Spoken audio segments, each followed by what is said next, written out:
শেখ মুজিব সাহেবের মূর্তি ভাঙার সাথে সাথে অন্যান্য যত ব্যক্তির মূর্তি আছে বাংলাদেশে সব ভেঙে খান খান করে দিত। সেদিন রাসূলুল্লাহ সাল্লাল্লাহু আলাইহি ওয়াসাল্লাম বলেছিলেন, জাল হক ওয়া জাহাকাল বাতিল ইন্নাল বাতিলা কানা জাহুকা। সত্য এসেছে, মিথ্যা বিলুপ্ত হয়েছে। আপনারা সবাই জানেন মিথ্যা তো বিলুপ্ত হওয়ারই জন্য রাসূলুল্লাহ সাল্লাল্লাহু আলাইহি ওয়াসাল্লাম এই কথা বলছেন, আর সব মূর্তিগুলোকে একেবারে তছনছ করে দিচ্ছেন। আর আলীকে বলতেছেন, আলী ছাড়বে না কোনো ছবি মূর্তি, ছাড়বে না কোনো উঁচু কবর, সব মাটির সাথে মিশিয়ে দাও, সব খান খান করে দাও। এই বক্তব্য দিলে মাইক বন্ধ করে দেওয়ার চেষ্টা করে অনেকেই। আপনি মাইক বন্ধ করে দিয়ে কি করবেন? কিচ্ছু লাভ হবে না। কিয়ামতের মাঠে আপনার সাথে আমার দেখা হবে। হিন্দুরা তো হাত পাওয়ালা মূর্তির পূজা করে, আর আজকে মুসলমানরা কবরের মধ্যে শোয়ে মানুষকে পূজা করে।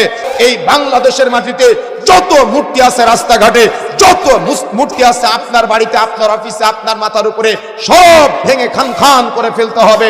মুদ্রার এপিট আর ওপিট